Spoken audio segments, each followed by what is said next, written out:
Yes, Merry Christmas, everybody, and welcome to the Rhythm Section Podcast. Here to spotlight the greater Memphis and North Mississippi music community by sharing the stories of our amazing artists. Produced by SRP Studios, elevating brand visibility and credibility for businesses using podcast marketing. Go to srpstudiosllc.com for a free consultation. New episodes drop on Apple and Spotify every Wednesday morning. You can also catch us on YouTube and Facebook at 6 p.m. Central every Wednesday. Go to therhythmsectionpod.com for all other information. Today's episode is sponsored in part by Hadley's Bar and Grill. It's been another great season for the Christmas for the Kids benefit in 2023. It has been also an amazing 12 days of giving. This season wraps up this weekend at Hadley's, December 21st, Rockstar Karaoke Christmas Party, and December 22nd, Christmas for the Kids Grand Finale with 5 for the Kill. Man, we hear that band name a lot. Constantly. Yeah. Thank you all for giving this year as many children need of a great Christmas. We'll have one. Thanks to your giving, donations, and support. I screwed that up. Thank you, Rick Hale. So cheers to the 12 days of giving for 2023 and to next year's Christmas for the Kids benefit season in December 2024. Boba Cream, bittersweet. This will be the last ad we read for them. Special thank you to them coming later in the episode. But one last time, please check out Boba Cream. It is a veteran-owned, family-friendly business serving delicious boba tea and desserts with a commitment to quality and customer satisfaction. Yeah, their biggest sale ever is still going on. Buy one and get one free on all drinks and plushies. Find them at 131 West Commerce Street in Hernando. Please support these guys in the last top days of their business. Urgency. Yeah. Take advantage of this because it won't last long because they have announced, like we mentioned, they are closing shop. They still don't have a definitive close date yet, but it will be soon, so go get those drinks. Follow them on Facebook at MS Boba Cream for more details on the store's future. Just a suggestion, if you're having a Christmas party and you want some really good drink, get you something from Boba Cream and throw some rum in there and you'll enjoy yourself. Yes. So, again, we have a lot of thank yous today. Boba Cream is on that list. But, Jeff, welcome. Good seeing you again this morning. Awesome. Yeah, so we've had a fun morning in here. And a fun weekend. Yes, and a fun season. Yes. So this is a special episode, obviously. So first off, special because of our amazing guest today, Chris DaBaldo, former guitarist of the legendary band Saliva. Yep. We recorded this many weeks ago, but we knew that this was going to wrap this season up for our finale. Today, again, season 3. We'll be back on video, everybody. The cameras are making a triumphant return. And it will be Wednesday, January 17th, in all the normal locations, 6 p.m. video on Facebook and YouTube, and the audio version across all the audio platforms. And you, like we said in the intro, go to therhythmsectionpod.com for the archive. This is episode 51. And even though I had it noted on our sheet last week, we forgot to talk about last week's episode with Michael McClenny was episode 50. That is a good benchmark, and I'm proud of that. You'd think we would have mentioned it. I know. But, when we get later in the season, you'll notice we squirrel a lot more. Yeah. So check out Michael McClenny's episode. Yeah. It's getting a ton of love. I give Michael McClenny, if I was to give out awards, prolific sharer. Oh, yeah, he's killing it. He's right up there with Elevation Memphis and that crew. They really self-promoted in a big way. So we thank you for that, Michael. Okay, real quick. Speaking of Michael, I have a very small name screw-up that I need to highlight. No, not us. But before I get to that, I want to announce a new resident sound. Okay. That ties in with that issue. Now, our sounds, so let's run through them. Let's have fun with sounds on our season finale. All right. When we talk dates and timeline and events, this is usually directed at me. We record in a different dimension, time-wise, so we will announce something and realize by the time it airs, it will be done, so on and so forth. So this is our sound for that. Great Scott! Yes, from Back to the Future. We all know this. You know, that's when we screw up. When you and I are talking too much, I mean Jeff Ward talking too much. Shut up, eh? Yeah. Right? When we get excited, we got all kinds of, shout out to Jimmy Falp. Oh, yeah! You don't remember my... What's it gonna do? Oh, I gave a tease there. I did. So, and then my favorite, when Jeff comes in, because he squirrels a lot when we're trying to prep. Yeah. We just talked about it in the middle of talking to him. If his eyes go down to his computer, it's like he walks out the door. So this is, I hate you. Yeah, so you go. So I'm sad that it took me 50 episodes to finally figure out a sound for this. Yeah. When I found this out in the YouTube world, I don't even know where it's from, but from now on, because it's going to happen often, and expect to hear this sound a lot in season 3. You don't remember my name?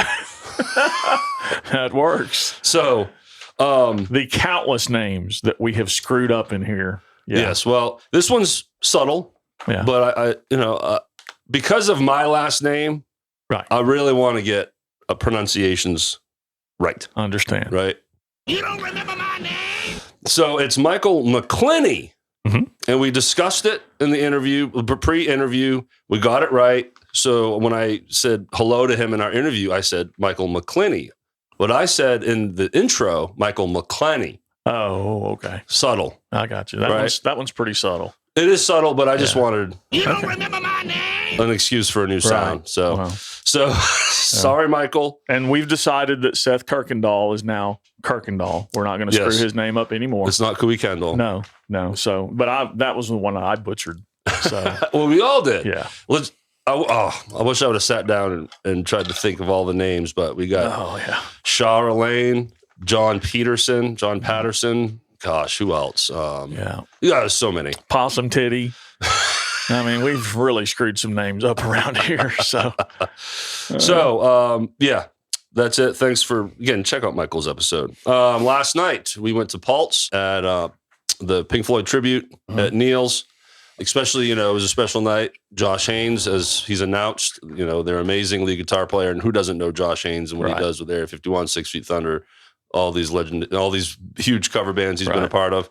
He announced that it was his last show with them. So we definitely made a point to go check that out. Yeah. And it was great. We had a good time. I hung to the end. And then I had a Waffle House visit after the show last night. So those are always amazing. Yeah. So I'm surprised I haven't squirreled as much as I already have. Right. I'm pretty impressed with myself, Jeff. So well, and I don't know. We didn't research and get the name of everyone in Pulse, so apologies for that. But Josh, being his last show, we've got to single him out and just say what an amazing job he does up there. It won't be the same without him on that stage. The guy is just a master of his guitar. It's incredible. It is. It really is. We talk about him all the time on this show, but it's for good reason. Yeah. And I have the pleasure of working with him now. Yeah. And it is delightful. Yeah. He's amazing. Jeff, while we're talking about an amazing band like Pulse and an amazing player like Josh Haynes, let's segue into our band heroes. Yeah. All right, everybody. We're forever transparent in this podcast. If you noticed a weird edit, that is because me and Jeff recorded this big intro. We got some serious thank yous coming up in this intro. But then we turned everything off, patted ourselves on the back. Man, that was a good show right there, and realized we forgot about what did I label them as? The band sponsors are Fire. We forgot the Fire, man. That will make sense here in our thank yous. But all right, dude, Area 51. Yeah. January 5th at Lafayette's, 6 to 9. January 27th at Hadley's, 9 to 1. Yeah. Follow Area 51 on Facebook at Area 51 Memphis. Yeah, and they have been dubbed the Astronauties now by Kevin Cost because of their sexy band pictures. Look, they had an AI picture. Right. And I'm going to say this, and I told this to Josh last night.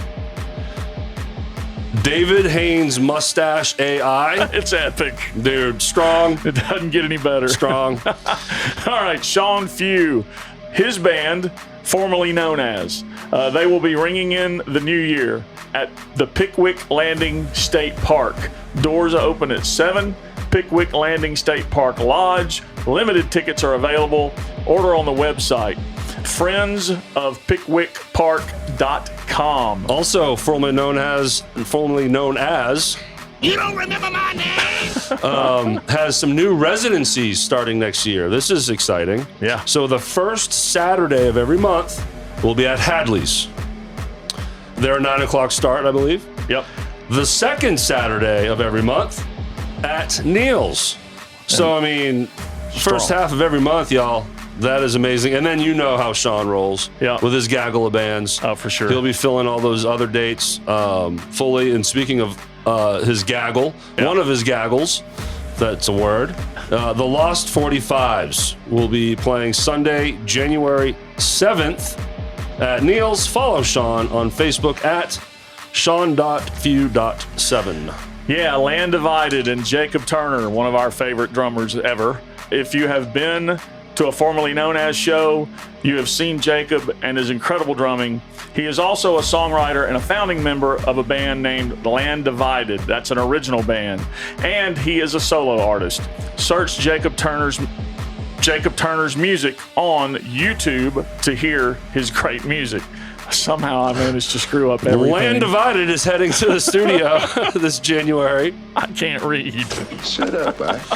Let me start over. Land Divided is heading to the studio this January 2024, and they need our help funding their upcoming singles and record.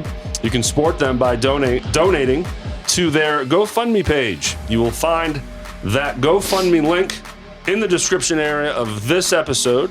Find us on Facebook, YouTube, and all the audio platforms for this episode. You will find that link because Land Divided, again, wants to rise up in the Memphis music scene and make an impact in 2024. With our help, they can do it. So follow Land Divided on Facebook at Land Divided. Yeah, and look, just real quick segue, just kind of a sidebar on that. Some of you guys may not know how expensive it is for an original band to record. It can be $500 to $1,000 a song, and that's on the low end. So yeah, help these guys out if you can. Seeing Red, New Year's Eve, save the date. Seeing Red will be performing at the Peabody New Year's Eve party. Make plans now to dance your way into 2024 with Seeing Red. General admissions and VIP package tickets are on sale now. Go to PeabodyMemphis.com and grab some tickets before they sell out. And they also have some monthly residencies at Lafayette's. So Saturday, January 13th, Saturday, February 10th, and Saturday, March 9th. All of these shows start at 10 p.m. You can follow Seeing Red at seeingredband.com. And so now, enjoy the awkward segue into the next segment. I don't know how this is going to sound in post, but Great Scott! it's the first time we've had to record the intro in chunks and out of timeline like that. We've never missed a full segment like that, so we apologize for that. And what's great is what you're fixing to hear are what I'd like to think of as, heartfelt thank yous to everybody. Yeah. So we talk up our bands, right, and then we fucking forget to do their dates. So season finale, y'all. What else can I say? All right, Jeff. Now, okay, so this is going to be a slightly longer intro. Okay. As I'm going to always want to do when we wrap up a season is to list out some of our major thank yous. Right. And sorry if we leave anyone out. And if we do it, it's all Derek's fault because he's the one that came up with this list. So these are the people that we just love. Mm-hmm. We love everyone. We do love everyone. It's just, okay, good vibes for this one. Now, the audience is critical, right? Mm-hmm. For sure. But this podcast doesn't exist without these amazing people and groups that we're fixing to list off. So with that, all right, where do you start? All right, well, the foundation of a podcast like this are guests. Sure. It's as simple as that. Mm-hmm. What would this show be without them? The Derek and Jeff show, right? We could have 100 followers on Facebook. Right. Like that, it wouldn't work. Right. So the guests are critical, and they are the foundation. So I'm going to run through them real quick. We had Chris Craig and Kinley Wolf of Lord Tracy, Karen Dillard Brown, Midnight Train from Memphis, Darren Lee, my new band brother, and from Elevation Memphis, Seth Kirkendall, formerly known as, my good friends, Andy and Tracy McCullough from Roxy Love. Love those guys. Sweetest couple you'll ever meet. Kenny Francis, our Memphis music family ambassador. Yeah. He's got a lot of history in this town. I strongly suggest checking out his episode. Our good friend Lance Binder, Area 51, and Akasha. Yes. Please search out Akasha on YouTube. Akasha. You will not be disappointed. Michael McClinney, drummer for Thump Daddy. And then today's episode, thank you, Chris DaBaldo, former guitarist of Saliva. Thank you all for making the drive to Hernando on a Sunday morning and giving us your story. And we are so grateful for that because you are the foundation. This is why people engage with this podcast, because of your story. So, okay. Band sponsors. Yep. I call this category fire, right? And special thanks to Shawn Few, because he was, the first one that stepped up. Yeah. And he texted me and was like, how can I help? And we came up with this cool idea where we let bands, support and donate in a way, get involved, but in a simple, affordable way. Yep. And it turned out where it became where we announced band dates. Right. And so, Shawn, you were the pioneer of that. I would not have had that idea, or honestly, that's a weird ask. Sure. For real. Like, we do understand that we're asking for bands to pay us money, and we want the bands to make all the money. Right. But thank you to Shawn. He kind of broke that open and gave it some credibility, and that we're here to help the bands too. But you're getting involved and supporting us. And doing that and showing that credibility led to the rest that you're going to mention. That's right. Jumping in here. Thanks to Area 51 for stepping up. They were the second band to come in. Seeing Red. I want to spotlight Chris Craig. Yeah. Within maybe a week of his episode being published, he reached out. He's like, I want to do the band thing. What's it going to take? Right. And just jumped in episode 2. So Chris Craig, thank you. And I listened to his episode with Kinley Wolf. Oh, it's great. It is awesome. And then a big thank you to Trip Turner, who, in support of his son, joined the fun, 6 episodes in. And for his son, Jacob Turner, again, an amazing drummer, plays for formerly known as, a total phenom. He's an original artist, so we pushed his original stuff in his YouTube channel, and he's also the drummer for an original band called Land Divided. Vocalist, writer. We can go on and on and on. Everything. Jacob's amazing. And we got band dates and ads for all of these bands coming up. Okay, so now we go, you can't have fire without oxygen. Yep. And that oxygen for us was our business advertisers. Yeah. John Jacobs, thank you, sir, from Hadley's. You jumped in and you trusted us. And then a special thank to Rick Hale, too, because a good portion of Hadley's ads were about Christmas for the kids. Yep. And throughout all of that, I was working directly with Rick Hale for all those dates. So we love what you're doing, Rick. Keep doing it. Looking forward to Christmas for the Kids 2024. And then Boba Cream. So now let's hang on Boba Cream a minute, because we mentioned Shawn Few, rightfully so, for his place in this. But at the end of the day, Boba Cream was our first sponsor. It's called sponsor in kind, as I've learned in the chamber. And what that trade-off was, that barter, in essence, is what that is he gave us floor space for our merch. Yeah. I mean, so cool. We had a retail location, right? Right. Before having a website location for it. And in trade, we started doing ads for him. He was a part of every intro. And then season 2 stepped up to be a full business advertiser while also keeping our merch. So thank you for your support this season. I'm sad to see y'all go. I became good friends with Ryan and his wife, Darlene. Thank you to both of you. But me and Ryan, definitely had a bond because we were both small business owners here in Hernando. Sure. And it's a struggle, and what he was doing was very niche and unique and delicious and amazing. And he had a great spot, but you know how it goes. Small business is not easy. Nope. And him and his family decided that they needed to move back to, employment. Right.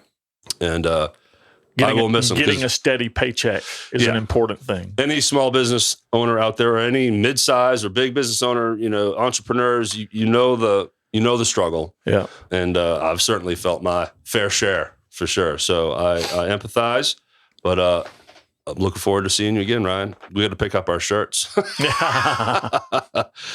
Okay. Now the train. Yeah. The engine that pushes this thing forward can't happen without the team. Yeah. I don't spotlight my team enough. In fact, this is the first time in this season. That's all right. Alex Aerosmith. Thank you. He is our wonderful editor. Yeah. And bringing the cameras back next year. He's excited about it. I'm excited about it. He's going to make more money. So, of course, he's excited about it. Yeah. But thank you for all the work you do, Alex. You make us look great. And then Mondo, Arliano. I don't know how to pronounce his last name.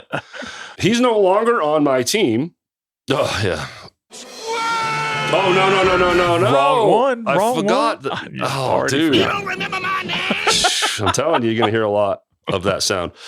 He's not with SRP anymore, but he is responsible for everything of my graphic designing and branding for all of my entities. Yeah. And of course the Rhythm Section podcast. And I think he just fucking nailed it. Oh yeah. And I love the logo and all the artwork he chose for us.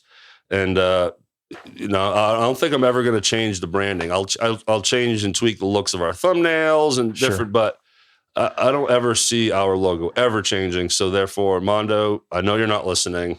You'll never hear this. I should text him or call him, tell him I gave him a shout out. But grateful for you as a whole for my business, but also grateful for you because of your imprint on this podcast, the Rhythm Section podcast.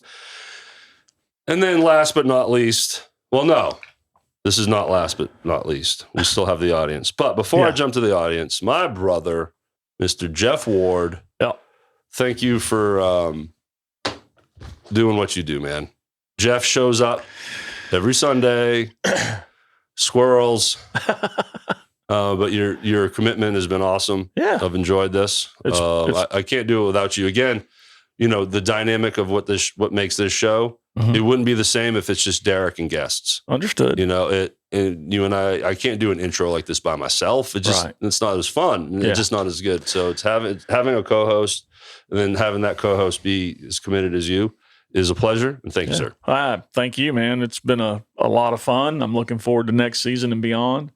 And people need to know how much work you put into this too. You're saying how great a team you have, but you are running the thing, and it really lives and dies with you. And we're still here. We're here, man. Episode 51. So 40 episodes, 2024. Yep. That's the goal. 4 10-episode seasons. It's a good balance. It's designed for longevity and being able to sustain this. That is the model. Right. And I'm excited about it. Yeah. I mean, we may have 2 microphones in our car sitting out there in the parking lot doing this before it's over, but we're not going anywhere. That's right. We're going to do this, and the connections it's made us. In going out has been enlightening. And now I just love going out because I see all those familiar faces every time. My buddy Michael Hall, we all know Michael Hall. I see him so much. Yeah. Steve Owens, on and on and on and on. Katrina. Yeah. And it's always a big hug. And we love that. Yeah. And thanks for your engagement, which last but not least. Yeah. The audience. The audience. Because we could do all that work and have all these sponsors and have all these amazing guests. But if an audience doesn't listen, then what's the point? Right. And trust me, if we didn't have an audience, we don't have sponsors. Right. You know what I'm saying? So it's full circle, but you all engage with it. You share, like, comment, so many times, just last night at Neil's, we had total strangers come up to us and thanking us for the Chris Craig and Kinley Wolf. Right. You know, that's how it got on their radar. Right. And then here they are introducing themselves to us. That means a lot, y'all, to me and Jeff. It really, to quote my grandmother again, it tickles us pink. All right. I don't know what that means, but I grew up hearing that and a lot of French. So what else? I mean, I don't want to sell the audience short here. Like, no. How do you feel, man? You know, there's so many, the audience has grown. Like our Facebook page, we're a year into this and we're almost up to 1,000 Facebook viewers. Oh, and Instagram cracked 100, by the way. Yeah. And look, I have met so many people just through this that I would have never known otherwise. Yeah. So it's amazing, and it's people, and this is funny. So Kim Ramsey on Facebook, she reached out to me the other day, and she mentioned that seeing me at Hadley's, and she had recently moved to Florida. I'm slow. I don't put two and two together real well sometimes. So I saw her at Hadley's. But I didn't realize that's who it was because I thought she had moved. Mm-hmm. So I squirreled. Yeah. And she's like, yeah, I saw you at Hadley's. And I'm like, you know, I thought that was you, but I'm not real good with this social media stuff in person. Yeah. But it's just, that's someone I wouldn't know without this podcast. Yes. Becca Cook. And look, the list is just endless. Danny Day and all these people that we've met, all the guys in Fever Tree and Formula. I mean, I got to shut up at some point. You don't remember my name. But we also have to understand the reality of our issue with names. So let me apologize in advance forever. Right. If I get your name wrong, straight to your face. I do not mean to do that. No disrespect. No. For those of you who we've reached out for interviews next season, we will screw up your name before it's over. So forgive us ahead of time. We got to get it in, man. Remember my name. Remember that sound, everybody. But thanks to all you guys for listening to us. We know there's so much better things you could probably be doing with your time. But we enjoy that you spend an hour or so with us every week. Absolutely. Can't thank you all enough. Continue to introduce yourself. We will gladly hang out with you and talk with you and get to know you. And And if you've made it this far into this episode, you're about to really love this because this was one of the best interviews I think we've done. Yes. We learned so much through Chris DaBaldo, and can't wait to have him back in here. We're very excited about season 3. Yes, we are. And but look, Merry Christmas. Happy New Year. Yes. Enjoy the rest of your year. We're going to be winding it down here on our end, but we will be back in this studio to record on the 14th of January to prep for the season opener for season 3, which will again, Wednesday, January 17th, 6 p.m. Central, Facebook, YouTube. Cameras are coming back. Right. And then early morning across the audio platforms, especially Apple and Spotify. Those are the two big dogs. Check it out, therhythmsectionpod.com. Yep. That takes you to everything in all our archive episodes. And between now and then, we will be trying to make it to as many shows as we can between now and the new year. So please, come say hi if you see us. Looking forward to next season. Jeff, Merry Christmas, Happy New Year, and I love you. Love you, Derek. All right, guys, enjoy our interview with Chris DaBaldo. Yeah.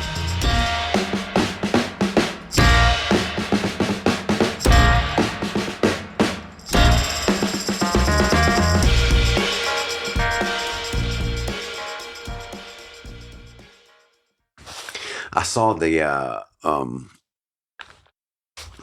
let me put this down. I saw the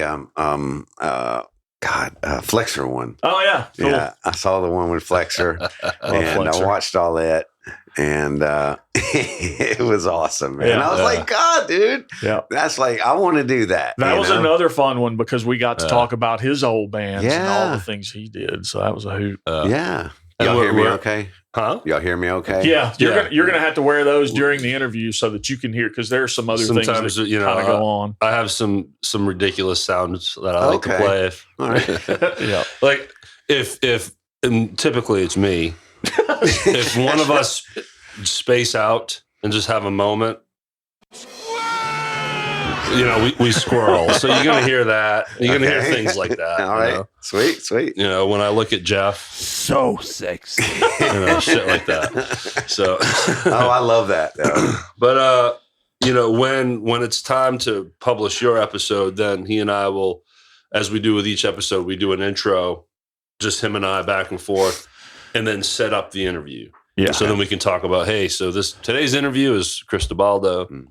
So here today, we're just going to be jumping into the interview. Okay. And it's going to be like, hey, Chris, what's up? Yeah. Hey, we'll what's just start up? talking. And then do you have the gun sounds? I don't have guns. I have. No, that's not what I meant. I love that one, dude. I love that one. This is Jeff's favorite. So write these 3 things down on your notes that you don't have. All right. Modern immaturity, hit squad. Hold up. Hit squad, and Blackbone. Hey, man. I'm bringing up all the old shit. The night moves days. It was nice to research for you because you're everywhere. So I was just Wikipedia I've never looked me up. Yeah. But also just history on Saliva and stuff. So obviously, like Jeff's going to bring up these old bands, and that's definitely where he's going to go too. But we're going to talk Saliva as well. Sure, so in addition, dude, I'll put all this in there too, man. I want transparency. Sure. Okay. I want chit chat. I want pre-show just dialogue and shooting the shit. People are going to wonder why it starts the way it does, but now they get to this point and understand, they did it on purpose. So welcome to the show, everybody. Yeah, hell yeah. That's what's up. So I'm glad I hit record. Yeah, that's a good thing. Always hit record. Isn't that what they say? Well, I always hit record during the bullshit at the front end, but then I make a note of the time when it actually starts, and then you do the editing. Yeah, but no editing on this one. No, we'll leave all the crazy shit in there. Let's fuck this shit up. So Chris DaBaldo is with us, everybody. Coming in hot. Yes, coming in hot. We love that. So, man, thank you for doing this. I think this is the 3rd attempt, right? We canceled. Yeah. We canceled once, and then you had to reschedule. Yeah. Went out of town. Yeah. And it was luckily Jeff posted, hey, we're going to be talking to Chris in the next week or so. I believe that's when you reached out to Jeff and be like, is that what happened? Yeah, I think he may have. I don't remember how it came about, but he reached out to me and said, I think we're supposed to do an interview and I'm out of town. Yeah. So, all good, brother. I could have done it by phone, but I'd rather much be there in person. We love hell yeah. No, we would gladly, flex our schedule. Move some shit around. To get the person, any guest, in person as much as we can. Yep. Good. Now, we did episode 1 of this season was, do you know Chris Craig and Kinley Wolf from Lord Tracy? Yeah. So we had them on, but Kinley was on the phone. He's out in Texas. Gotcha. So, what part of Texas? I don't remember. Did they say Dallas area? I can't remember. Sorry, Kinley. I've been to I lived in Dallas for a year. Cool. It was cool as shit, man. I miss Texas. We've been all over Texas, man. It's a great state. Yeah. It's a great state. It's Hopefully it'll stay that way forever. Yeah. I've only driven through Texas one time to go to a poker tournament. Oh, my God. And it's huge. You can put the whole world's population in the state of Texas and still have I did not know plenty of room to That's big. grow your own farm and everything. I never thought of it that way. It's true. It's crazy. It's true. I used to play South Padre Island. Yeah. I don't know why I said Padre. I don't know, it came out that way. But yeah, South Padre Island, played there for several years, multiple times a year in this casino resort band I was in. That's all the way down near Brownsville. Yeah. Like down Corpus Christi, all the way down to the tip. Man, it was awesome. It was My son just got out of his first basic training stint in the Air Force. Yeah. He was in San Antonio. Cool. So that's High rider. And we're recording this the day after Veterans Day. Yes. So Happy Veterans Day to your son. Yeah. Thank you. Yeah, I've seen all the Facebook posts by mom and dad. You guys are extremely proud, as you should be. And I'm a huge supporter of the military. So, Ryder, I've been watching all of your exploits through your parents on Facebook. Tell them about your nephew, right? Is it your nephew? I've got a nephew that's in the Air Force as well. He's a fighter pilot now. So that's awesome. And he's a trainer too, right? He's training. Yeah. Tell them about that plane that was in the first. The T-38 Talon, I think is what they call it. That's the one that they train in. Mm-hmm. So he's flying that one now. He didn't want that plane. It was the Russian MiG. In the first Top Gun. Yeah. Me and my son. A reason I had you say that is because me and my son Ryder, we always keyed in on that plane. Yeah. And then once we figured out what it was and how they used it for that, that Russian MiG, they painted it black and put a red star on it. Yeah.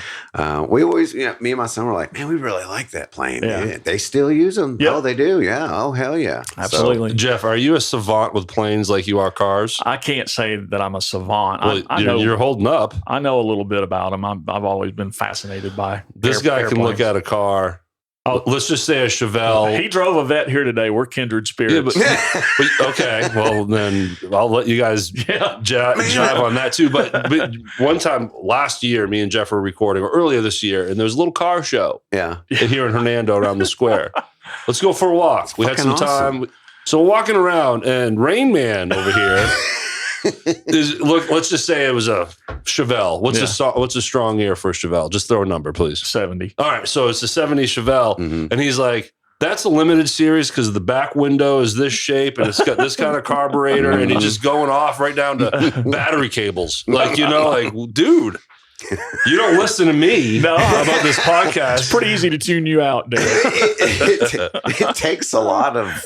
It takes a lot of fucking learning all this stuff. You got to really fucking focus in on it to remember and commit it all to memory. Yeah. But so you're that way with cars as well?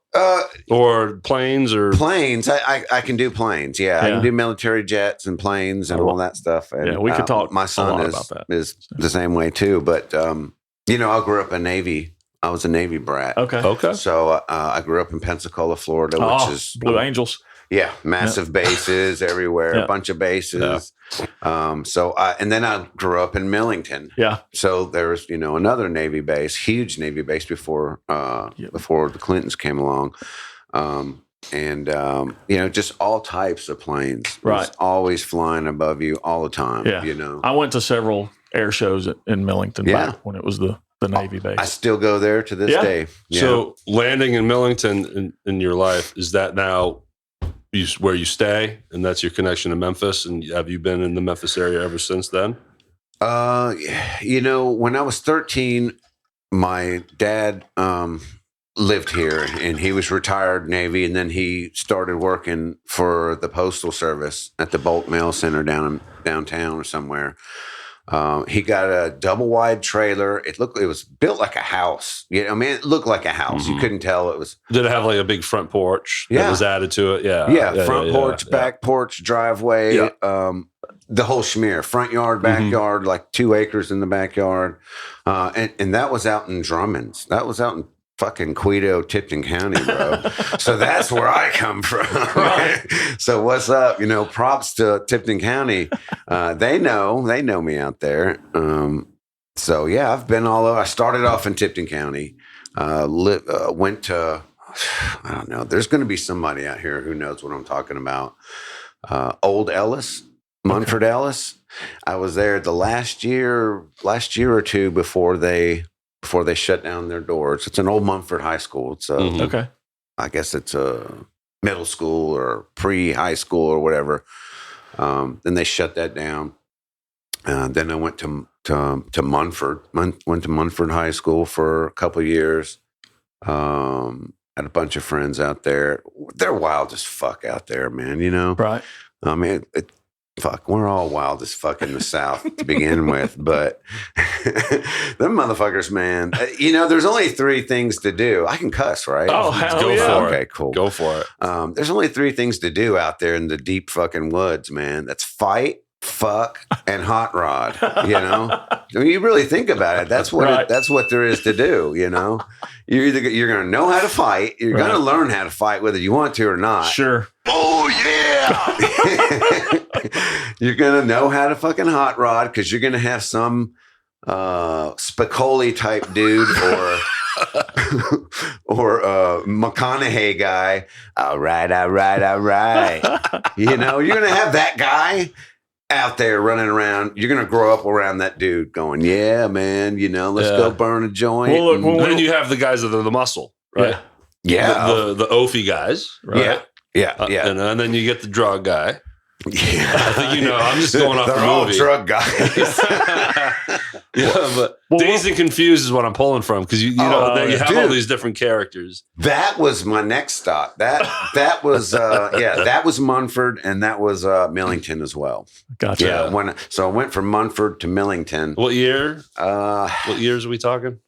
Like 85. Okay. You know, I think I left Munford High from 85, went to Millington like 85, 86. And then that's, you know, my memory's really, you know, it's at a need to know basis. Understand. And it's, you know, it's full of a lot of stuff. We all grew up in roughly the same era. I know where you're coming from. But that movie, man, Dazed and Confused. Oh my God, dude. Yes. That was a spitting image of the days I went. Now they were coming out of those days, even down to the coach, the bikey shorts with that freaking old Bronco. Yeah. What year Bronco did he have in that? Do you remember? I don't.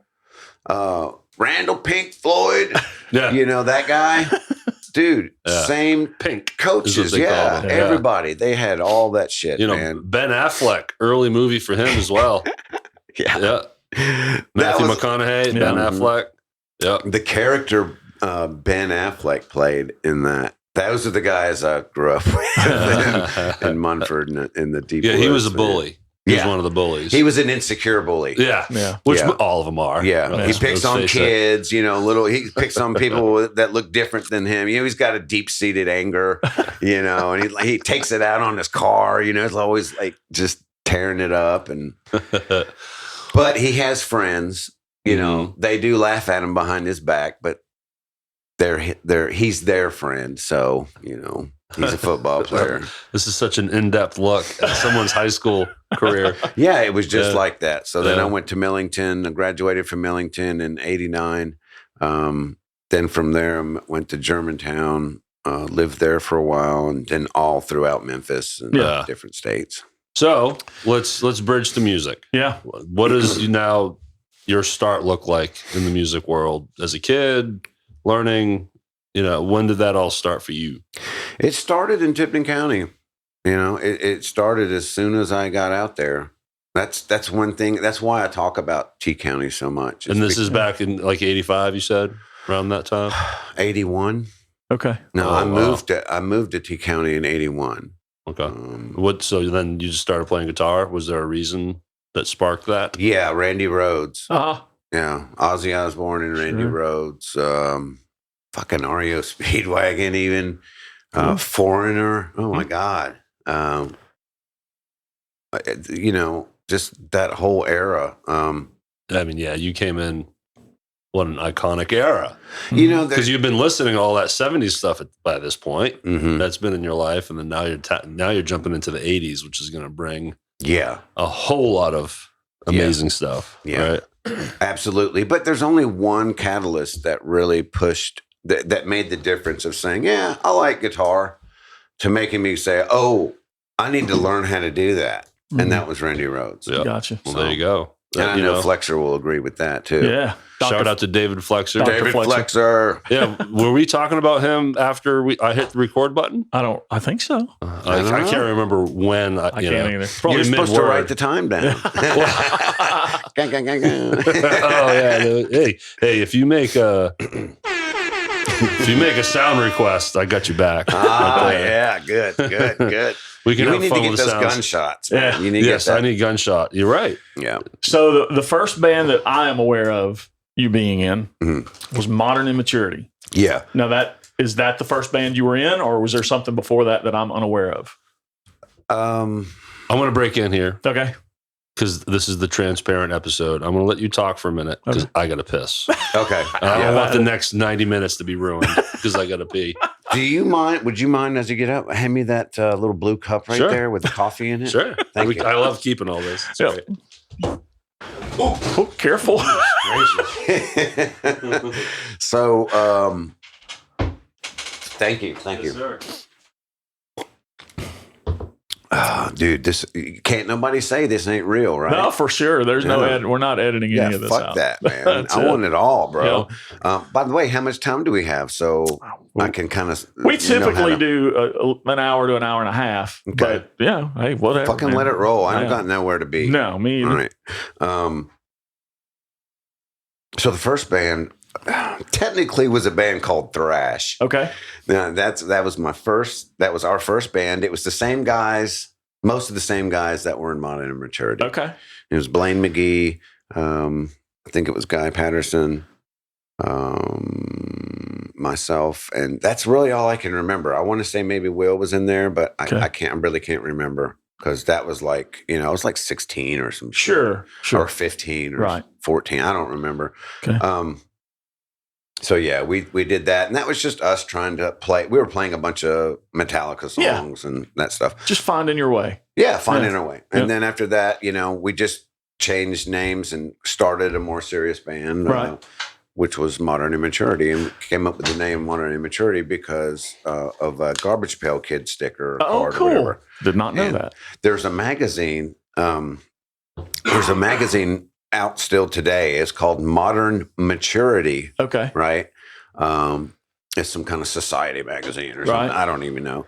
But on the back of that Garbage Pail Kid sticker, it has like a diagram, the stats of the person, the little diseased looking kid or whatever. They're real sick. They're like Halloween type things.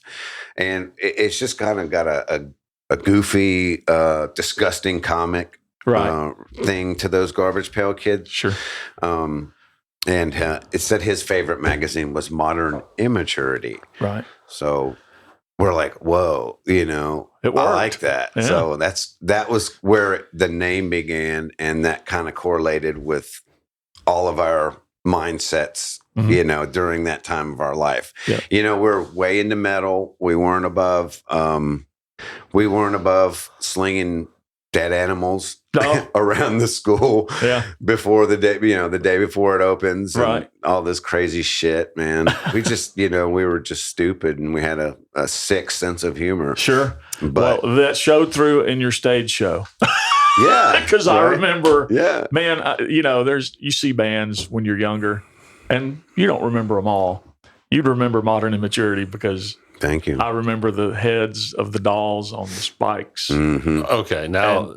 dude, this was insane. I need a little recap after my bathroom break. Real quick. So, year... What? This is your first band? No, this is Modern Immaturity's second band. But it's the first official band. Okay, and again, sorry for repeating. What places are you playing? Like, we haven't talked about that yet, but I remember seeing you guys at Night Moves.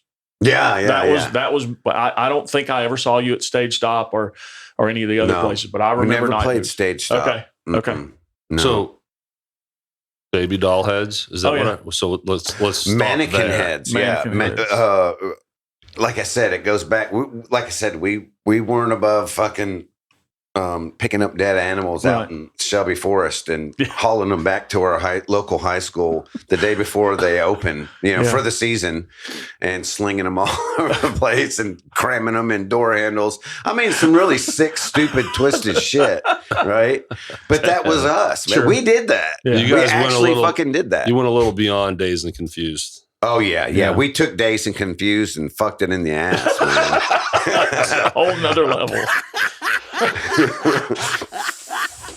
Yeah, believe that. I remember tracks such as Fucker in the Neck. Mm-hmm. That was one song. Watch your language. I know. Satanic Mexicans. Yep. Decapitated Love is Fucker in the Neck. That's what the chorus says anyway. Yeah. Fuck her in the neck. Fuck her in the neck. Yeah. My cat's a homosexual. Yep, my cat's a homosexual. I remember that one. Rude, loud, and bad. Yeah. Splinter crotch baby from the first Evil Dead. Right. And I just shout out to Bruce Campbell. Yeah, oh, dude, love it, love it. There's a great little thing on that. I'll tell you about that after the show. But yeah, I'm just gonna throw it out there. She was enjoying it. Yeah, I hear you. Like, if you watch her. So, how long did Modern Immaturity last? Do you remember? See, the only time I have problems is with like Timelines. dates and years. Understand? We'll stop bugging you. No, I get it. Because I'm good for putting people on the spot too. What year was that? Don't 75. I don't know. Don't stop. It helps me. You know, it's it's memory. It's mind muscle memory, whatever. Right. What was the question again? How long did Modern Immaturity last? How long did you guys stay together, if you remember? Man, there's guys in the band who could tell you the day we got together and the day we broke up, and you know all that. I'm just gonna throw out there. Yeah, just a guesstimate. Well, all through high school, Millington High School, we were doing this. We were playing all these the big places, the Daisy, Night Moves. All kinds of shit. My very first show was at the Auditorium North Hall. I'm going to circle back to your question. Sure. Was at the Auditorium North Hall. That's cool. It was like our very first time playing in front of people. That's a big auditorium too. I was 16 and there was some Battle of the Bands there. Mm-hmm. And I just remember going, well, you know, we're fucking, you know, we're nervous, you know, but it's something that you just have to get over. You just have to. And the only way to do that is to just get out there and let your fear fly the plane for you, you know, or your nervousness or whatever. Yeah, there's no way for you to grow and learn without fucking up and sucking in front of people. Yeah. Let's face it. And we killed it. Yeah. We killed it. Yeah. So, yeah, there's like at least 1,100 people there, you know, not bad for your very first time on stage. Dude, mine was a high school stupid talent show in Waterboro, Maine. And I think we played Lenny Kravitz, Are You Gonna Go My Way, and some other stuff. Yeah. It didn't sound like it went as well as your show, sir. Is it okay to vape in here? Yeah, sure. Okay, you sure? Because I know there's equipment and stuff. Oh, cool. Gotcha. Yep. Say no more. Mm-hmm. I think we lasted probably about 6 years, 7 years, maybe 5, something like that. I got you. And then what was next? What was next after Modern?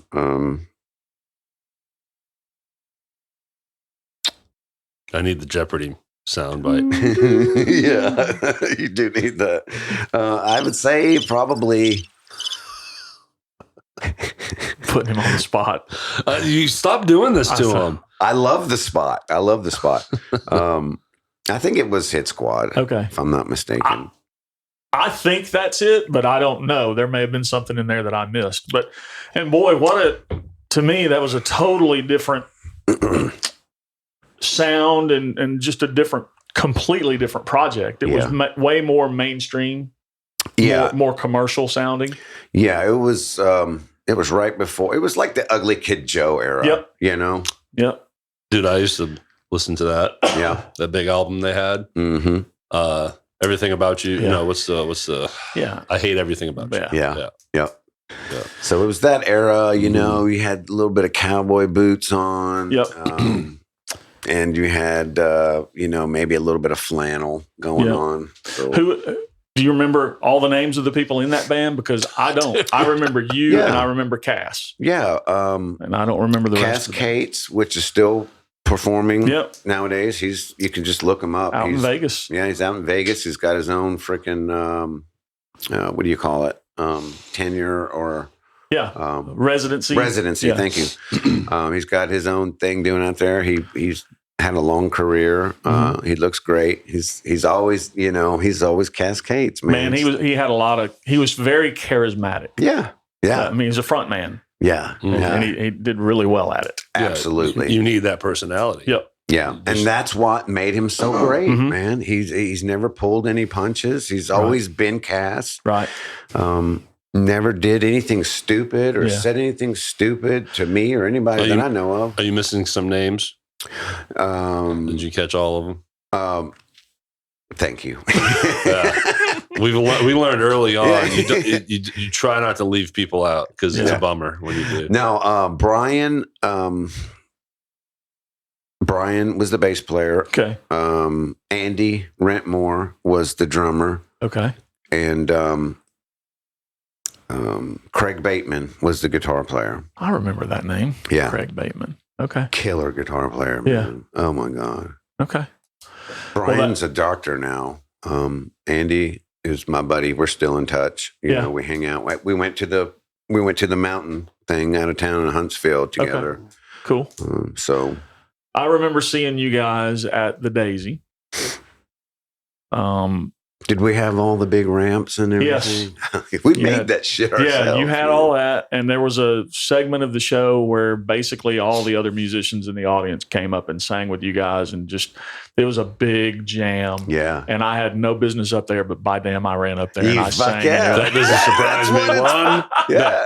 That's what it's for, man. It was a blast. It was a lot of fun. I always enjoyed being, because we all start off as that kid in the audience. Like my first concert was my literally first, real concert as a spectator was Nazareth and Billy Squire, believe it or not, at the Mid-South Coliseum. Awesome. I would have loved to seen that. Mm-hmm. Yeah, right.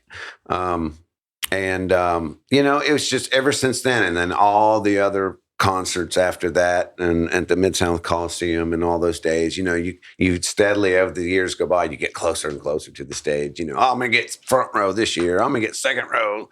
You go from the nosebleeds all the way to the front row, just watching these concerts and studying it, because you're studying your craft. You like the bands or whatever, but you're really studying your craft. You're trying to, you're observing the audience and you're participating. So it's about audience participation. I always like that, man. I always want to see.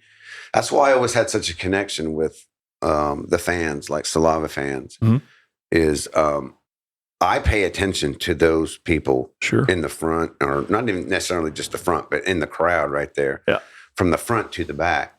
And I always enjoyed making that connection with them. And believe me, they notice. I hope so. They do. So. As someone who spent most of my life as a fan of music, I didn't really begin playing out until. Don't mind me. We just dropped a dead body in the studio. Oh, let's get a good one laughing. I'm trying to get. There we go. Nice. I was trying to get a group selfie of us. Yeah. But when my phone. When the audience, those people that are on the front row or a few rows back or whatever, and they're most of them want to be that. They want to be you. They want to be up there. Yeah. There's a lot of guys out there that are just dreaming about doing what you're doing. And I understand that. And the fact that you pay them attention and you notice them, it matters. I'll look them in the eye and I would point out certain people, that have a certain look in their eye. Yeah. And of course, girls lifting their shirts and that's beautiful American titties aren't bad either. No, not at all. You never get enough of that. They don't even have to be American. Sexy. Yeah, exactly. They don't even have to be American. Yeah, maybe. Brazilian. I don't know. Well, I want to bridge the Saliva here. Absolutely. Did we skip over anything, Jeff? No, as far we're as good. the bands? No, we can skip right to Saliva. I think. Blackbone? Yeah, we can talk Black Bones. Yeah, that was before Saliva. Sure. Yes. Okay. Yes. That's why I huge didn't want to skip anything. So let's talk that. Yep. Okay. Yeah. So Blackbone was something that I was brought into. Okay. I'll try to make it quick. Huge band locally, obviously. Josie asked me something went on in the band, and they parted ways with Shane Hutchison. Okay. Which is an incredible soul. I've always had the most respect and love for that guy. He's the salt of the earth. Cool. He's the salt of the earth dude. And he's doing good. He looks great. He's still playing, I believe. He's got a beautiful family. Hopefully he never had any hard feelings towards me. I don't think he did, but it was just business. Right. And I was asked to come in. So I did. And, so we toured. That's where we cut our teeth on the whole touring thing, because you got to do that. You can't just like play a bunch of regional shows. Right. Excuse me. and just expect to go into a national format, Right. you know, or a worldwide format. You're going to end up quitting early, or you're going to, you know, something's going to implode. But so Blackbone was, there will never be another Blackbone. That music still stands today. Some people arguably like it a lot better than the Saliva stuff, you know. And that band was you, and that was Josie. Yeah. It was Wayne Swinny was in Blackbone? No. Okay. It was Rudy Forrester. Okay. We went to high school together in Millington. We were potheads, you know, in summer school together or something like that. We went to summer school. I remember riding on the hood of his car. He had this big ass car, and we'd go to lunch in summer school and smoke joints and stuff. Back to Dazed and Confused, right? Smoking weed at summer school. Mm-hmm. I mean, that's like peanut butter and jelly. Yeah. What's up, Rudy? I love you, brother. Yeah, so he's doing good. Rudy, it was Trent Anderson, Brian Hall, who's Cheese, known as Cheese around town. Okay. Cheese is still playing. He just got signed up into a new band recently, and he owns his own construction company. He's doing really well. Cool. Has always been. He still has his hair, bro. Oh yeah. He's always had the longest hair in the world. Right. He still has it, even as a construction company owner, doer. I mean, he's very hands on. Josie Scott, me, and I think that's it. That was it. Mm-hmm. Yeah. Okay. Yeah. So, how long was that band together total? Well, when I got in it, it was it was like 92, I think 1992, and then we parted ways in. Now I could be wrong about 92. It was beginning of the 90s, but I know it broke up in 95. Okay. Yeah. Because Saliva formed in 96 or 95? 96. Yeah. Okay. I think, I want to say we broke up in 94, and then I took 95 that year off and just played with Jonathan Simpson and Heath Joyce and I'm trying to keep this going along. Well, now that we're tipping into Saliva a little bit, I was able to Wikipedia this stuff here. Mm-hmm. I have some really good research. And it said, founded in Bartlett, September 96 for Saliva. Is Lakeland Bartlett? It's next door to it. So I think that may be what that is, because Todd Poole, the original drummer. Mm-hmm. Yeah. Oh, we've had him in here, Todd's a powerhouse, man. There's never been any question about that. Right. So yeah, he when they brought me in on that. Okay, so now are we moving into Saliva? Yeah, let's go into Saliva. So it sounds like they already existed. When you say they brought you into it, they existed. If I'm not mistaken, now don't quote me on this, but I think they existed for a month or a few weeks or a couple months. So it was new, brand new. Yeah. And I just remember going to the Daisy. You like that? I love that. It's a new sound. I need a burp sound. I ended up at the New Daisy somehow. I can't remember if Josie told me to come or what, but I think he did. It was their first show that I'm aware of, and they were playing, and me and Josie were chit-chatting at the bar before the show. They went up and they played their thing, and after he came, after the set, he came over and said, so what do you think? And I said, dude, I'll be at rehearsal tomorrow night. How often do y'all rehearse? Where? Blah, blah, blah. Right. I'll be there tomorrow night. So Wayne was already in the band. Yeah. Right. So were you replacing the second guitar player, or were they just looking for the second player? First of all, no, Wayne was a guitar player. He can hold down anything. Yeah, but was there a second guy? There was not. Okay, no. So then, no, all right. So I was invited in. Gotcha. Yeah. So then you made number 2 after Wayne. Gotcha. Yeah.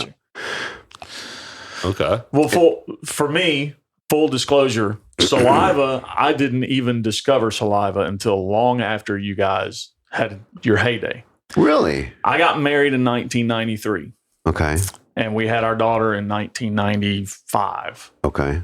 So I was totally out of the music scene at that point. I had stepped away from everything, just raising a family, doing that whole thing. Understandable. So when I started getting back into it is when I discovered you guys. It was probably a decade later. Wow. And I'm seeing the videos and I'm hearing about, and then I see you on a video and I'm like, holy shit, that's Chris DaBaldo. He's in Saliva. So that's how I learned you're in the band. Get the fuck out So of it's here, pretty dude. wild. Yeah. Wow. Did I have blonde hair the first time you saw me? You did. Yeah. Yeah.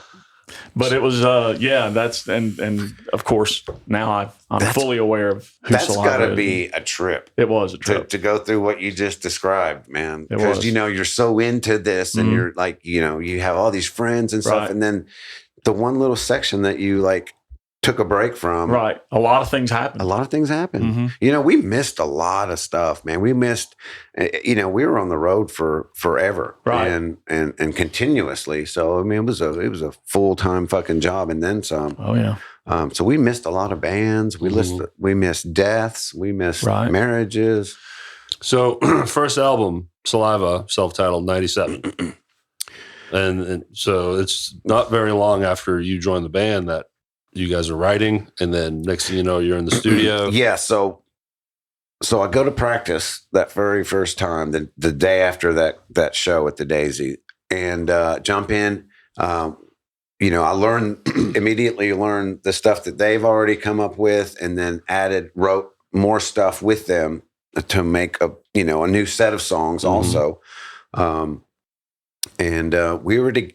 was with them for like 2 weeks before we went and recorded, and it was at 96 at Rocking Chair. Okay. Yeah. Wikipedia is, little hit or miss sometimes, but it was, it was 96 when we recorded that. Now, it may have come out in 97. Maybe that's what the date is. But that's probably the release date. Yes. Mm-hmm. So we were together I was together with him for like 2 weeks, and then we went straight into Rocking Chair Studios, Mark Yoshida, Selecto Hits. He owned his own little distribution company and stuff. And that was known as the Black Album. That had just had a big black with an S on it for Saliva. So again, going back to getting everybody's name. So let's talk just real quick, the original lineup. Okay. I think we got Todd Poole on drums, which I've never heard or seen play the drums. I just know him now because of Roxy Blue. Yeah. Bassist Dave Novotny. Yeah. You, Wayne Swinny, and then of course Josie. Yeah. I just wanted to make sure all the names were in there. Sure. Yeah.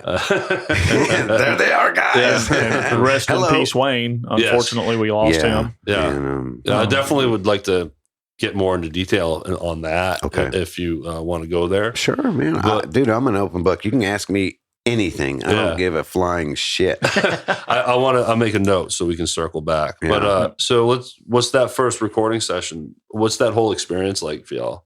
Oh man, it was awesome. We banged it out.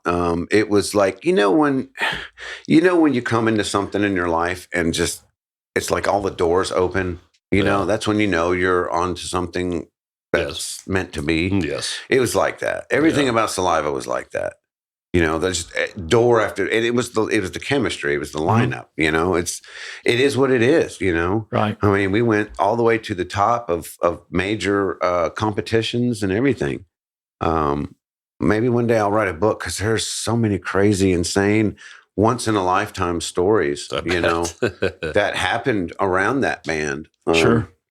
Yeah. But it was incredible. So wrap up. Recording that, and then do you guys start hitting the road? We pounded regionally. We knew we had to really. We knew in order to get signed, we had to sell out venues in our backyard. If we can't sell out in our own backyard, then we just fuck it, hang it up, or go do something else. So we did that. We didn't do a whole lot of touring. As Saliva, we did a couple regional things, and it's like maybe the engine would conk out or something like that, trying to get to Philadelphia for fuck's sake. So we're traveling to all these fucking strange places, because the labels would want us to, they say, hey, come up here and do a showcase and we're going to send a bunch of labels out there. And so we did that whole shit for like, I don't know, 4 years. You know, we back and forth just trying to get signed, turned down by everybody. Right. You know, oh, y'all do this. Oh, you're trying to be that. Oh, we love you. Let's come up and see us. And okay, yeah, we're gonna go do this. And then they're like, oh, well, why would I sign y'all when I can just sign Korn or something, you know? Yeah. And we're like, fuck you, dude. What the hell? Well, we didn't say that, but we're thinking, fuck you, you know? But also, you're spending resources to make these trips. Absolutely. Yeah. And we don't have nothing to prove. Fuck them, you know? Yeah. They work for us, you know. We don't work for them. So you either do your fucking job or get this shit off the pot, man. Yeah. You know? So basically, we got to a point where we're like, no. If you want to see us, you're going to come to our fucking backyard and watch us in our backyard with our fans and our people. Yeah. Period. Or we're not doing it. Fuck you. We don't care. You know? You know, with that mentality. And they did. And with that mentality y'all had, at the end of the day, now that gives you the leverage because you ultimately just don't give a fuck. Absolutely. So do it our way. And you guys were fine with not getting anyway.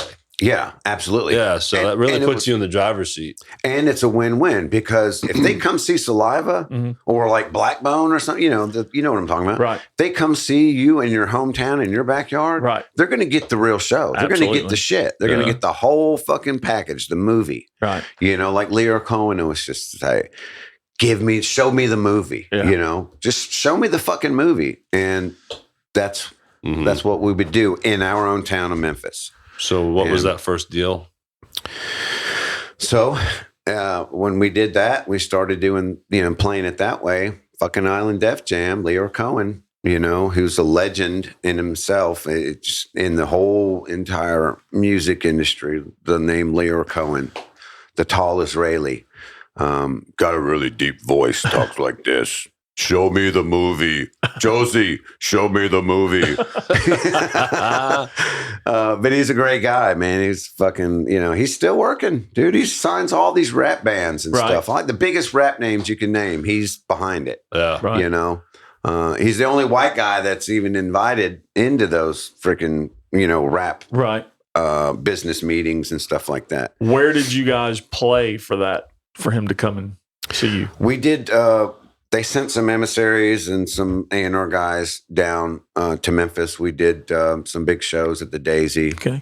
Shout out to Mike Glenn. Can't ignore or leave out Mike Glenn. Cool. I owe a lot of my career and things to that man. He's like a second father to me. What was his role?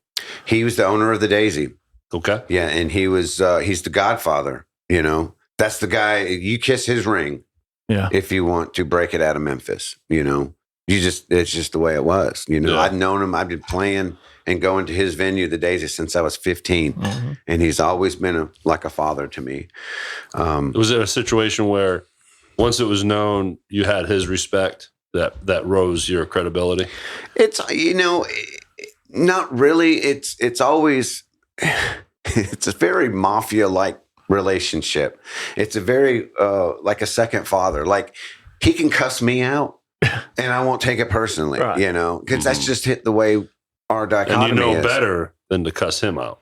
I mean, I don't think I have, but if I did, he would know that I had a good reason for it, and he wouldn't hold it against me. Okay. Yeah. Well, I've never met him, but just the fact that he's the guy behind the Daisy tells you all you need to know about. You've never seen the guy standing in front of the new Daisy in a silk Italian suit holding a baseball bat? Oh yeah. Yeah. But I've never met him. Okay, yeah. Him, Sweetest guy in the world, man. I mean, just legend. You own the Daisy. That place is responsible for so much. Maybe this will help. He also did the boxing matches. He was responsible for the boxing matches, the Golden Gloves things. Yeah, at the Daisy also. I got you. I remember those. So the Daisy had boxing? Yeah. Interesting. Yeah. That's cool. Yeah. And so we had a show or a showcase there. They sent some people from Island Def Jam, which was ultimately Universal. Yeah. Universal. Sorry, did you catch that? Or did it? It could have been louder. I tried to hide it. I tried if you feel a burp, bring it. It just comes on so fast. Yeah. Don't be shy around here. Right. You were allowed to vape. Yeah. And burp. And cuss. And clearly. We established that. We'll just keep it at those three things.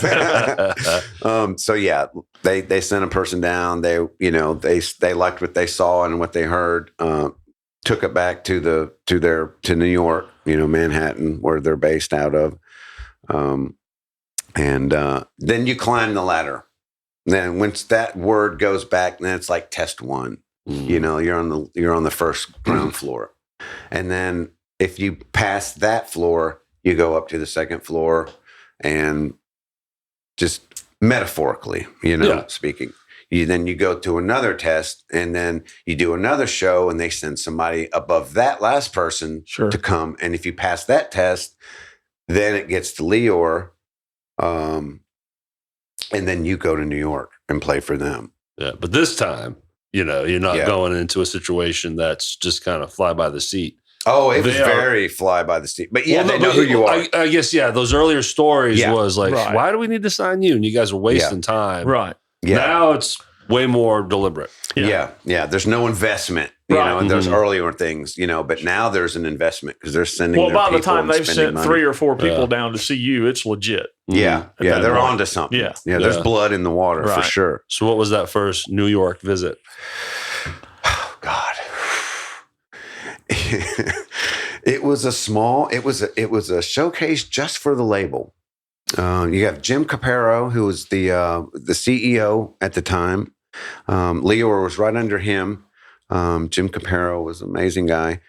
So we went and we played for them somewhere up in New York. I don't even know where the fuck it was. And I know it was in Manhattan, but and I just remember setting up my amp and my rig, and we played a list of songs, and we're just hoping to hope, and crossing our fingers and just trying to do everything right, and in our own head. In the moment, do you realize, okay, we're passing tests? So no, you don't really know, or are you just like, I guess we got to do this other thing? It's weird with label shows. You don't really know. Like, of course, a lot of them are yes men, and of course they're going to tell you, oh, you killed it, oh, you slayed it. You can't listen to that. Right. You have to. Just blowing smoke, just kind of blowing smoke up the ass. Yeah. There's 2 types of blowing smoke. There's the believable, and then there's the acting, the fake. Yeah. No, this was believable, and you can tell when they start scurrying around. There's just a certain vibe in the air.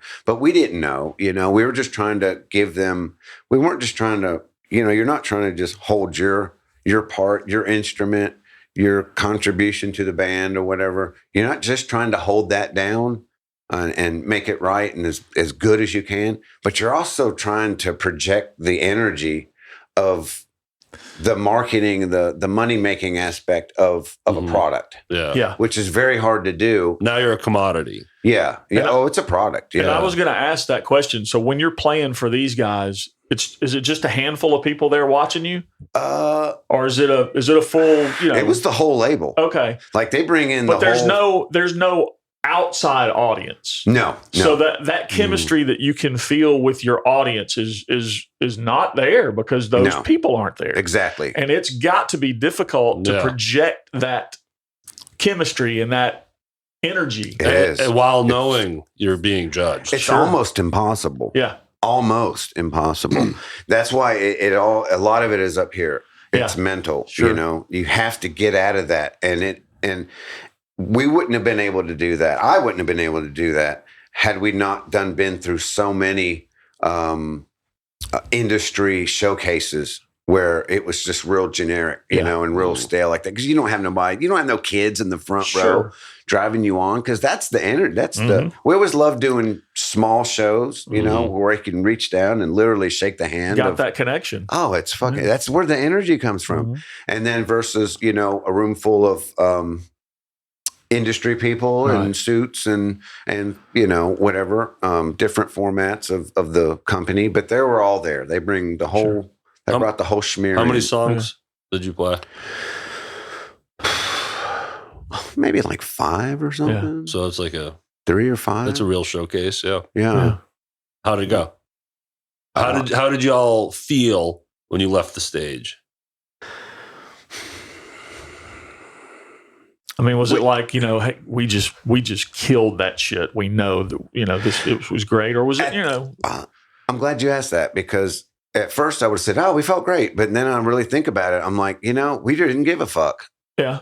Well, now that I talk about it, we're like, we've been through this so many times. Sure. And it's like, whatever. You guys we're going to do it. Confident swagger. Yeah, exactly. We're going to do what we're going to do. And if they get it, great. If they don't, great. And that is a great attitude to have, because if you go in there wanting so badly to impress these people, it's just putting more and more pressure on yourself. It does. And they see it. So you guys came across genuine. Yeah. Well, you know how it is when somebody's too eager. Like, when a guy is totally in love with this chick and she's kind of like, oh, dude, you just need to back off a little bit, you know? In the wrestling world, they call them marks. Yeah. Yeah. I had to go to wrestling. Oh, dude. I try to get one in every. Oh, yeah. I try to get one in. Yeah.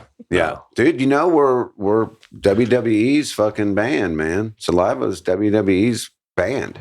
Oh, that's right. Yeah. So we gotta tap that. Yeah. Have you ever watched WrestleMania 18? Was that you guys performing in the arena? Yeah, fucking Sky Dome, man. Oh, I gotta revisit that. Dude, I'll revisit that. 80-something thousand sold out arena, man, in Toronto, Canada. I'm totally disappointed in Derek that he did not know this. We threw one by you. I want to circle back to that, but we threw one by you, dude. Yes, yeah. I had to make a note. Now I want to go watch it. Yeah, yeah. But WrestleMania, but that's a historic WrestleMania too for the main event. And all mm-hmm. A huge 3 broken ribs, a huge shift into the Attitude Era. But all right, and he really did break his ribs that night too. Who did? Hulk Hogan and Ric Flair. They fought it out. Oh, that's right. Yeah, yeah, and they beat the shit out of each other. And the blood is real.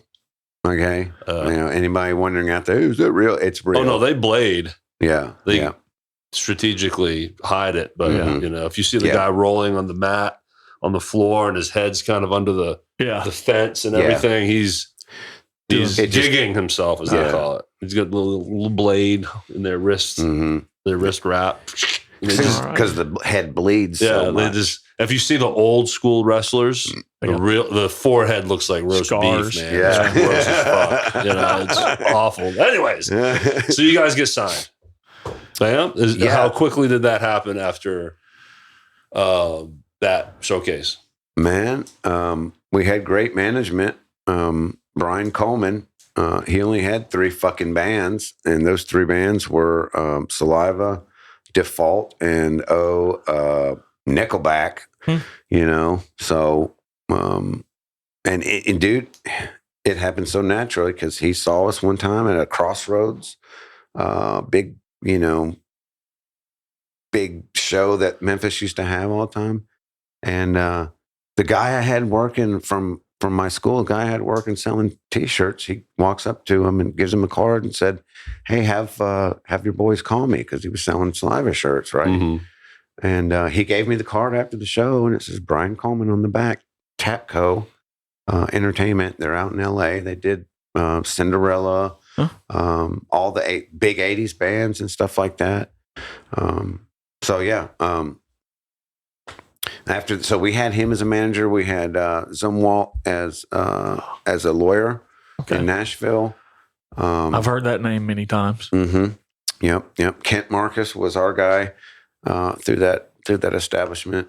And, you just all of a sudden, so from there, the label starts sending contracts and proposals. Okay. And then it doesn't go to us. It goes to the lawyer. Yeah. It goes to the management, and then it goes to the lawyer, probably both at the same time. And then it's just it's a volley back and forth of, scratch that out, add this, and then you do that about 10 times till you finally, till finally both sides get what they're looking for, or at least something close to it. Mm-hmm. Of course, it's all ran through the band. I did a lot of that. I would say, no, send it back, or scratch this out. That's, make this more, or whatever. So we were a very hands-on band in the business side of it too. Not just me, but me and Josie and Dave Novotny and stuff like that. I would gather a good portion of the back and forth is, when the band is kicking it back, is it mostly because you're just trying to get more ownership of something or better points? Mostly, it could be for about that, but you kind of learn real quick what is not standard and what is standard and what really, what points really mean and what they really, what effect they really have and stuff like that. I don't remember doing any points back and forth, but more like lengths of time and stuff. The amount of albums? No, they signed us for 7 albums. Okay. I mean, it was a big deal. Yeah. And at that time, we had the choice. We had the option. You can either go with an independent label like Wind Up, like Creed and Evanescence did. Arguably that's why they're still billionaires. But right. But and it was like lightning in a bottle. That label signed some 2 killer acts, and we knew Creed. We were on the we were out on the streets at the same time and doing shows together and stuff. Not on tour together, but doing shows together. And Evanescence is just across the river. So you have a choice. You can either go with a major label and have a sure shot of being made famous, by the whole machine behind it. They're going to push you.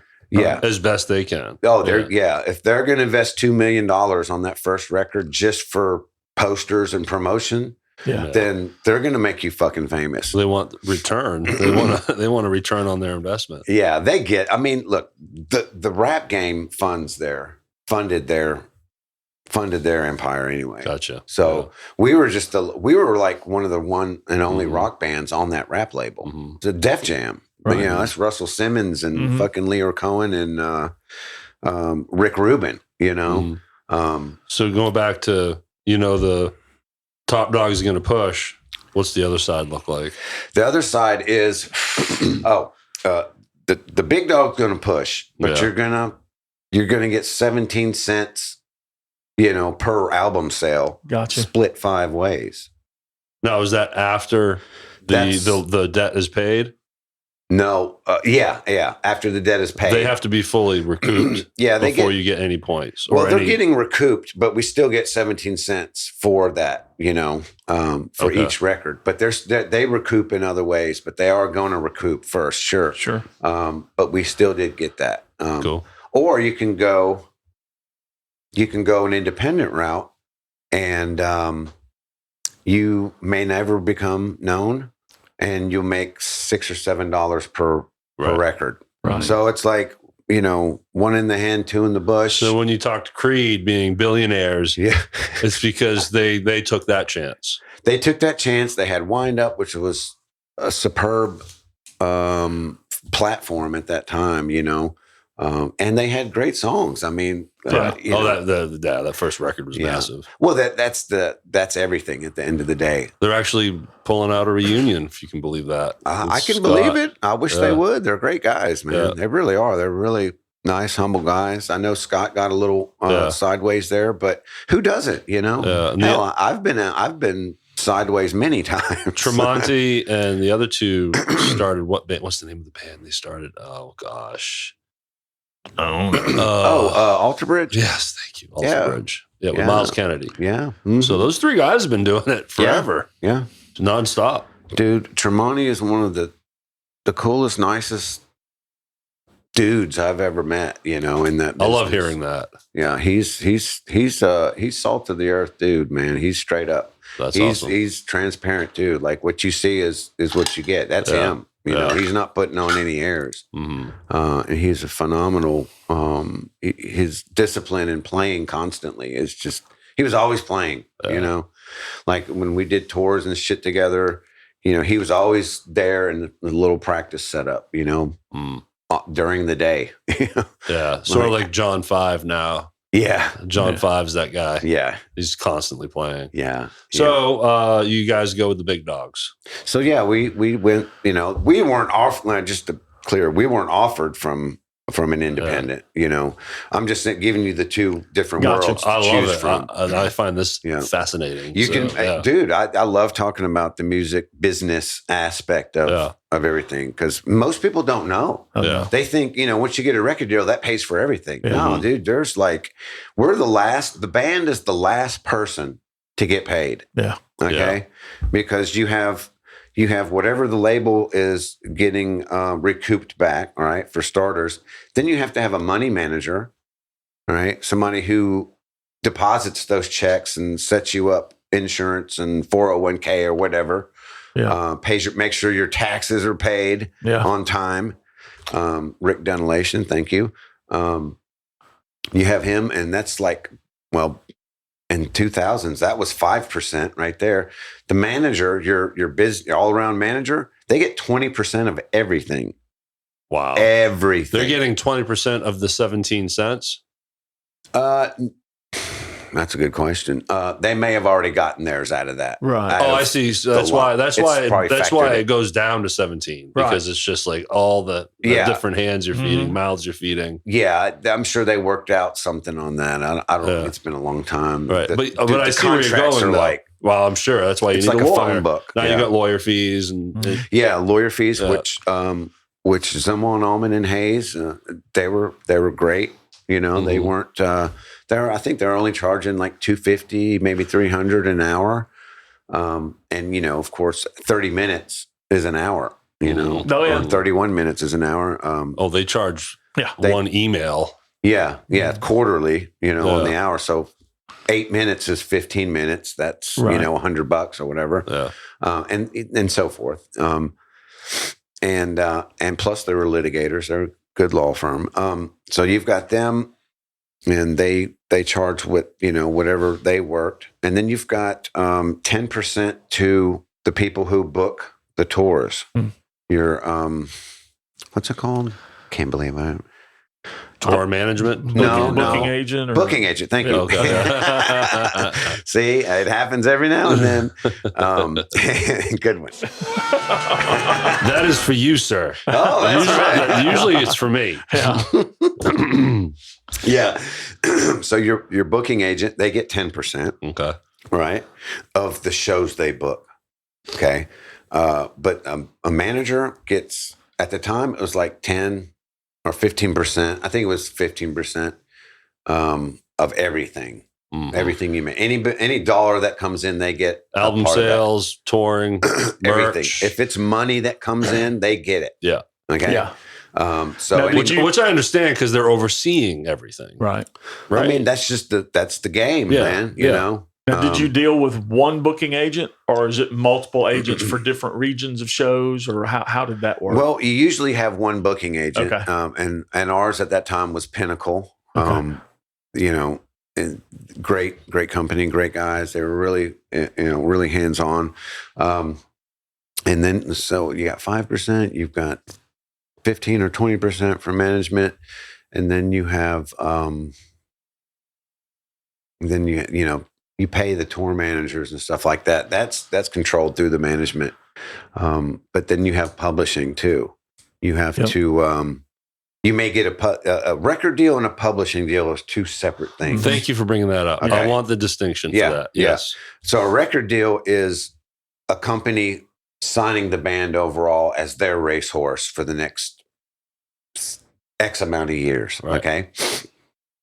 If you do really good, then they'll allow you to renegotiate after an album or two. If you don't, then you're just locked in to that unless they decide to shelf you or whatever. A publishing deal is the reason we went with. One of the reasons is because they're all universal, right? Mm-hmm. And I wanted to keep things under one roof, So we went with Rondor out in LA, which was Moss. Like it was just the A&M. He was the M of A&M. His dad was the M of A&M. Ron Moss.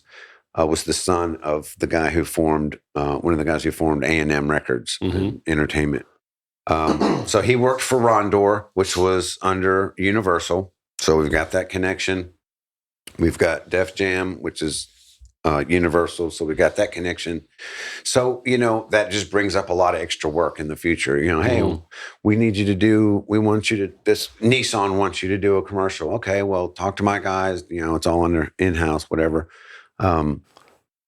So, but the difference between a record deal is, like I said, it's a specific time. They'll give you a specific amount of money to reach your goal. It's supposed to be paid back, but a publishing deal is publishing. Is a deal. It's a separate deal for the songs you write. Like, there's two types of publishing. There's writers, and then there's performance. Performance is what you hear on the radio, or in the movies, soundtracks. That's performing. Okay. It's a performing aspect. And every member of the band gets a piece of that, as long as they're on the album. No. Yeah. Now you can set it up however you want. We did it like most bands, or like what we did. We separated or split evenly the performance, the performance royalties. So 20, 20, 20, 20. Okay. Split 5 ways. So it's, right. 20. So there was no writing credits. No, there's writing credits. Okay. That's separate. But which adds now the writers, that's why the writers make a little more, right? Yeah.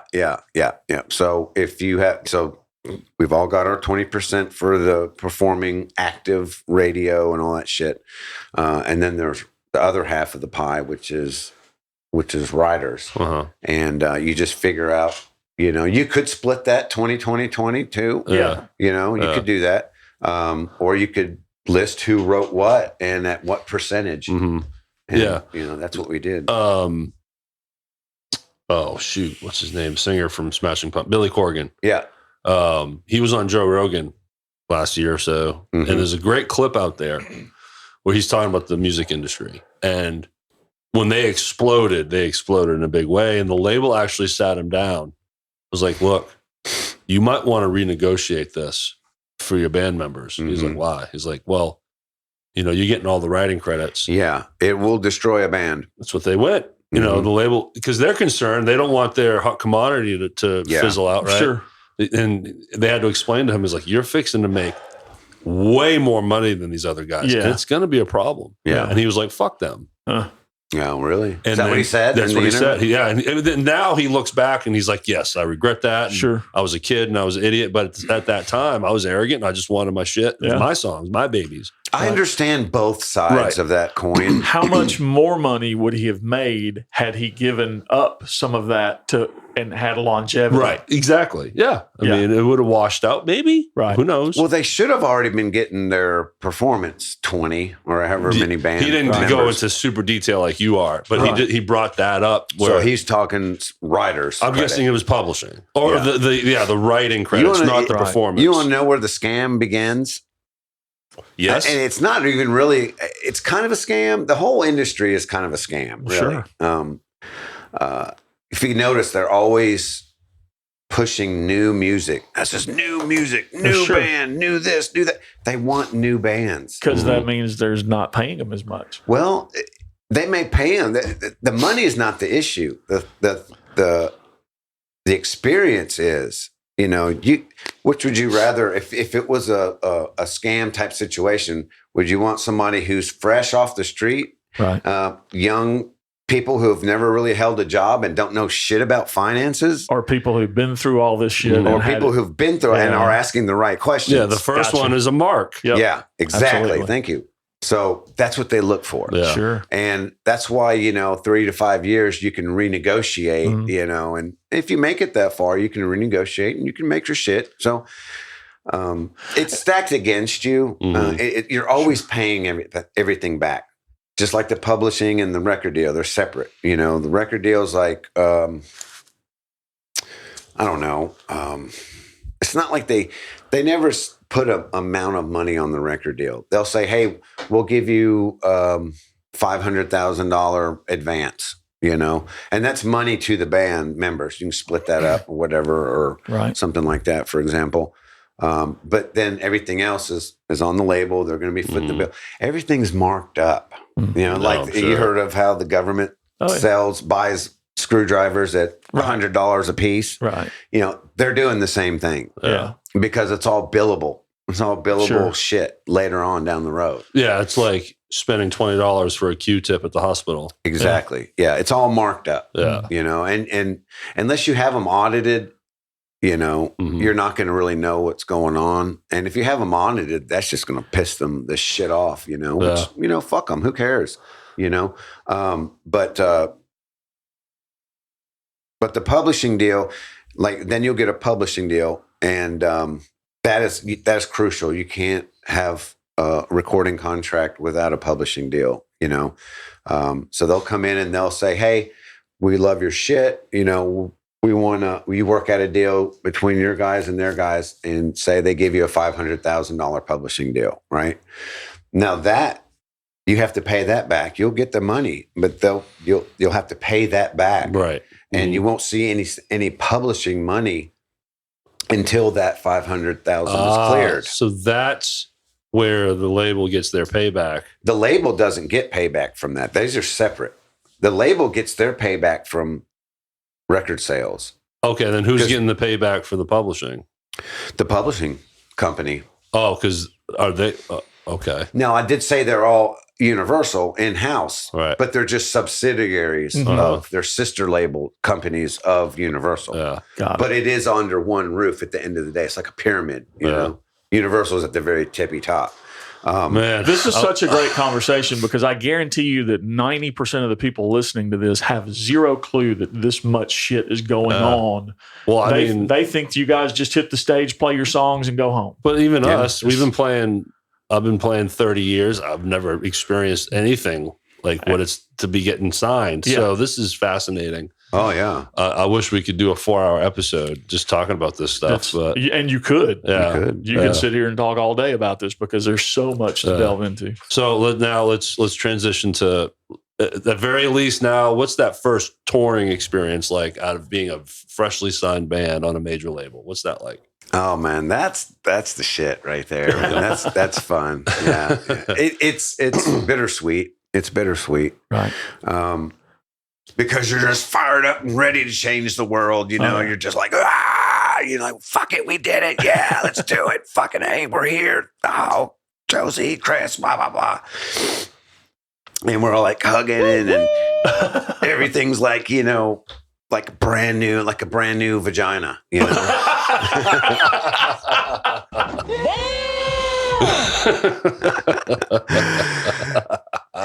and it's, you know, you just want to fuck the shit out of it.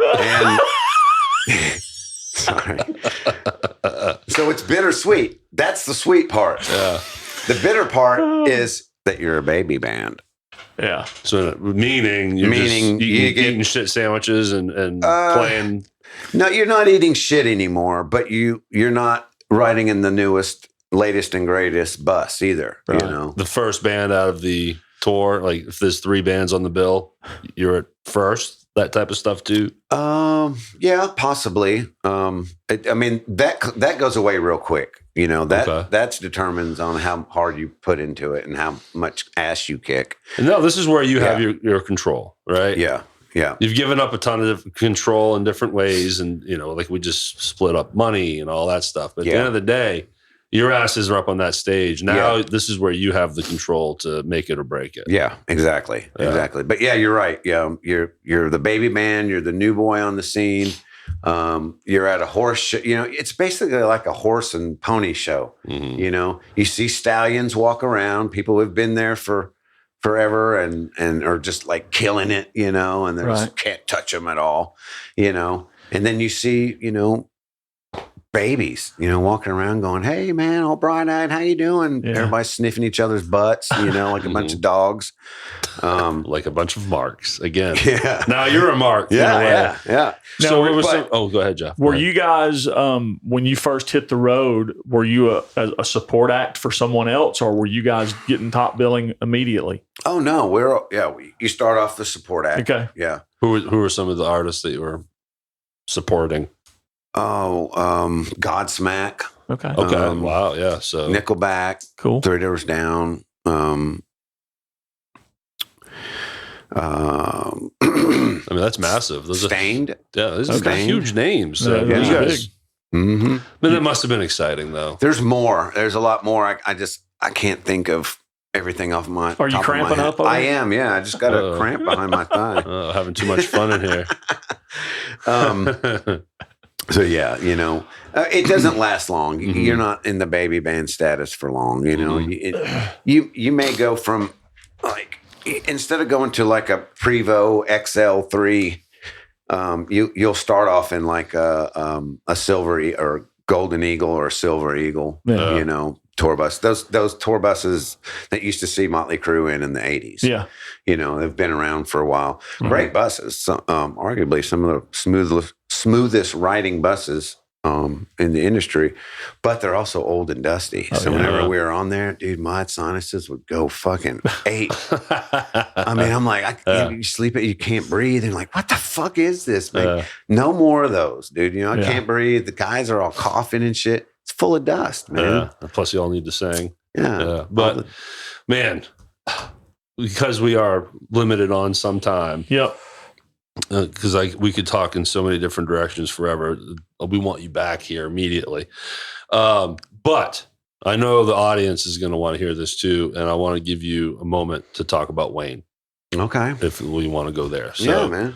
So what was your relationship with, like, what was the history of Wayne as far as coming up the ranks with him? What was that like? I'll start off where it began. Okay. I was 15 years old, literally sneaking into the stage stop.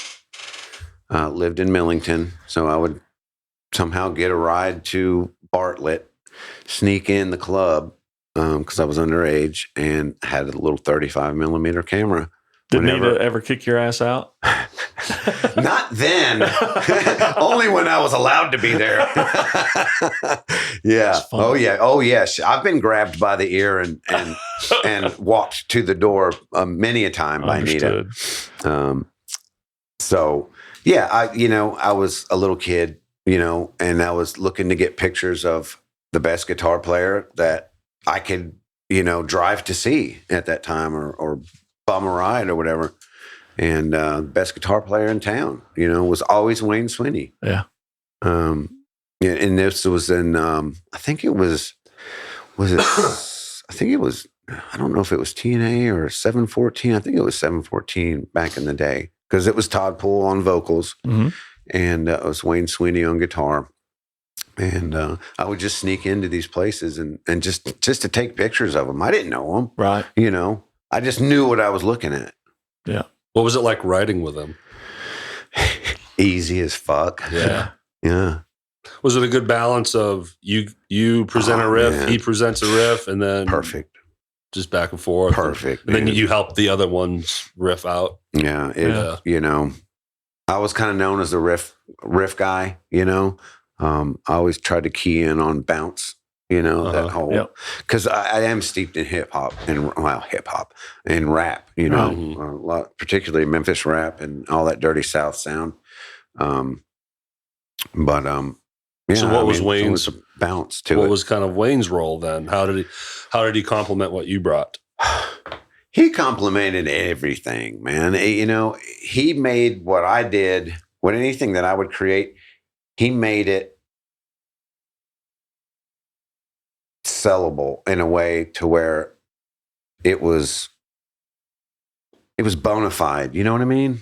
Does that make sense? Oh, it just felt right. It just kind of happened, fell into place. I mean, to me, the riff feels right because it's coming out of me at that moment, and I can, you can instantly tell when anybody else in the room is feeling it too. Mm-hmm. And he would just sit there and watch, and he'd take it in 1 or 2 rounds, cycles, and then he'd just bam, jump on it, Mm-hmm. and he would put this beautiful melody with it and behind it, on top of it, right, whatever. And that's what I mean by bona fide. Like, if you just, it's just a meathead riff, It's just he adds the identity to it. It makes it recognizable. The hooks. Yeah. He puts the candy on top of it. There He you would go. put a nice layer of silk, yeah, a smooth layer of silk, like fine chocolate. I love all these analogies. it's cool. Yeah. And he was so educated and disciplined and schooled. Plus, he was a natural. I know he did a lot of studying and practicing for his craft and everything, but he was just a natural, and a natural doesn't have to do a lot of that, footwork. It just comes. That creativity can just flow right out of them. Well, we've lost, over the past couple of years, we've lost a lot of amazing musicians from this Memphis music community. Yeah. None more recognizable than Wayne. A lot of people. Mm-hmm. I mean, Facebook just exploded when he passed, and everybody was crushed. And he's missed, man. What an icon. And he was also one of the funniest people. I mean, his sense of humor, man, is second to none. Like, he would just keep us all in stitches any time, any place.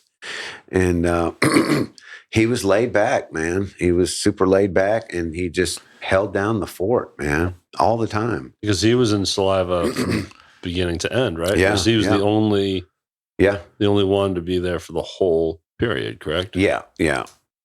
He was the last.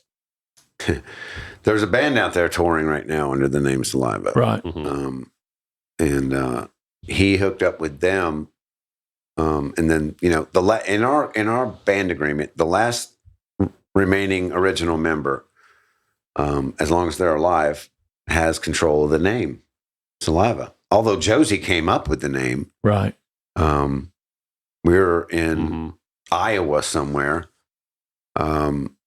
Nowhere, Iowa, like in a van touring with Blackbone when he came up with that name. Okay. I was there. And matter of fact, the reason I was even able to come to this first Saliva show at the Daisy was because Josie said, "Hey, Chris, we're playing a show. What do you think about, dude, I got 2 choices, 13 Vampires or Saliva. What do you think?" I'm like, Saliva. It's not even it's not 13 Vampires is cool. But yeah, dude, no, Saliva. So Wayne carries it towards the end. Time, when he's at the last one standing, is he touring that name? Yeah. He's out. He surrounded himself with some kids from Jacksonville, Florida, and they're out there doing playing shows under Saliva. Wayne passes away, so then they keep continuing on as Saliva. So that's part of the deal too. No, that's not part of the deal. Okay. That's, you're saying this is what they think what's they going have. on. I think they think they have claim to it. Yeah. But it's not first to file. It's first to use in the trademark or patent industry. That's wild. It's not first. It's first to use. Now, not first to file. The remaining founding members, can you fight that? Do you have any leverage or leg to I stand on? could if I wanted to get involved with it, but I really don't. I don't see any need to get involved with it. And that's why Josie Scott is. Well, he's billed under his name. Yeah. Josie Scott's Saliva. Right. Yeah. That's what he's doing. Yeah. And there's a big desktop coming pretty soon with probably those guys in Florida and Josie, but I back Josie, because I know what the deal is. Okay. And he helped. I mean, it should be intellectual property. Like, founding members should only be the ones allowed to own this.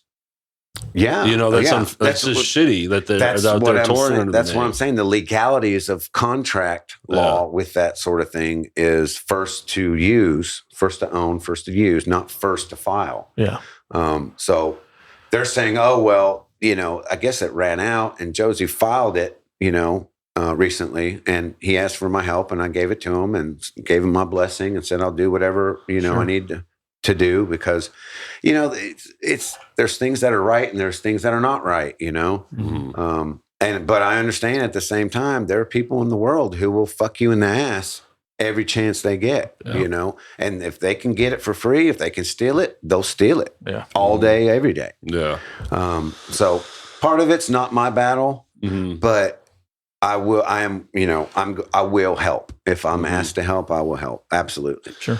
Man, I could easily ask 20 more questions to you, man. I so appreciate your openness to talk about the business side of things. Oh, I love it. It's fascinating, That was my thing, man. Yeah. And, but just the history. And then is there anything you want to cap off as far as Wayne? Because we're going to have to wrap up here in a minute. Or anything that we're leaving out that you want to mention, because we definitely don't want to leave anything on the table. But there's so much to leave on the table. You will be back. I'll come back. we got to talk pick it more. up. We'll pick it up. I'll come back and y'all have some more questions. We will. Right now. I already know one guest for season 3.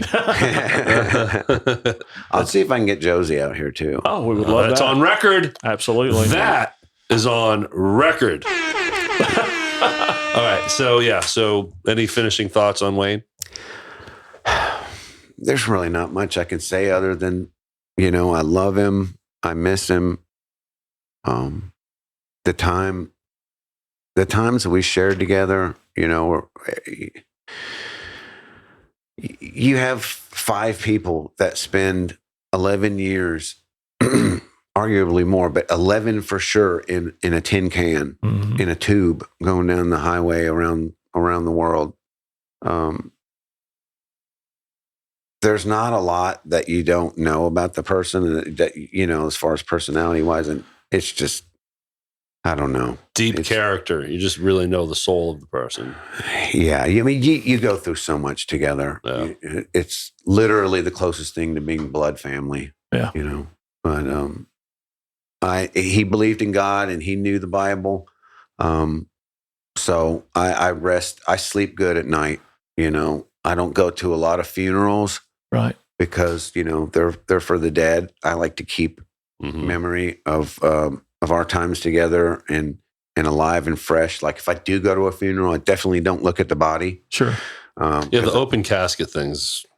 I grew up with that. Yeah. So it's just odd. I didn't go. I mean, I wasn't at, Wayne's funeral or anything like that, just so you know. I don't mean to sound morbid or anything, but no, not at all. But yeah, I try to keep that in the present. The funerals are for the dead, and I know Wayne is still living somewhere, because the soul never dies. The body comes and goes. Yeah. But the soul, your essence of who you are, yeah, that lives on forever. Well, and Wayne Swinny is alive somewhere as Wayne Swinny. Absolutely. And his music lives on now, which is amazing. That way he's always here. Yeah. Yeah. That is the beautiful thing about music. Music is a lives wonderful forever. It really is. You can hear his voice anytime you want. Yeah. It really is. Yeah. You can his feel guitar and everything. Yeah. His soul. He put his soul into. That's what's so great about guitar players. They put their soul into their instrument. Same with singers. So yeah. Wow. Well, Chris, goodness gracious. DaBaldo, thank you for coming in, man. Yeah, no problem. This has been amazing. And we definitely want more of this next season. Oh, I'm going to hold you to that. Yeah. Okay. Yeah. The Josie thing, that would be amazing. But maybe you and him can come in together. That'd be awesome. Yeah. Bring Josie. If I ever need to replace Jeff too, come on up. No, I'm just kidding. No, y'all are a perfect team, man. We have fun doing this. But, y'all hold each other down, man. Y'all good. All right. So before we say officially a goodbye to Chris, Jeff, let's man. I hope you, the audience, still listening. I hope the most of you made it to the end here, because I think that was just some fascinating stuff. If you made it to the end of this one, you learned a lot about the music business that you did not know before. Yeah, so please share. Yes. Spread the word on this episode and this podcast as a whole. You can do that by going to Facebook, Instagram, at The Rhythm Section Pod, plus therhythmsectionpod.com. Go follow those pages, and you'll see posts and clips of this episode. share. We don't expect you to share everything because it's a lot. Right. But throw a comment in there, hit that heart button. Yep. It goes a long way. Yeah, it makes a big difference. Yes. Share and hit the like and share with everybody, your family, your friends, You everything. guys heard it. And Chris is on you. Send Chris DaBaldo a friend request on Facebook. He wants to be. I'm glad you mentioned that. I never get on. I never. I'm still on confirm request from you. Come on. Dude, I'm so sorry. I never. I will pull it up. No, I'm just kidding. I never do. I live vicariously my Facebook through my wife. Understood. She's on it every day. I see her all the time. Yeah. Oh, good, man. And your wife's name is? Amy. You got to mention Amy. Yep. Yeah. My beautiful wife, Amy. I see her posting about Ryder all the time. Best for last, right? She's gorgeous. Awesome. Oh, my God. So, again, rhythmsectionpod.com. Jeff, we got merch, don't we? Yeah, 131 West Commerce Street at Boba Cream in beautiful Hernando, Mississippi. Get a T-shirt or a mug or something. And free stickers. Yep. And sponsors, all the sponsors we mentioned at the front end of the show. Thank you absolutely for doing what you do, for Always. advertising with us. We can't do it without you. Get off your ass and go see a band. That's right. All right. Thanks, Chris. You're welcome. Thank you. Thanks, guys. Jeff. Yeah, thank you too. Bye. Woo!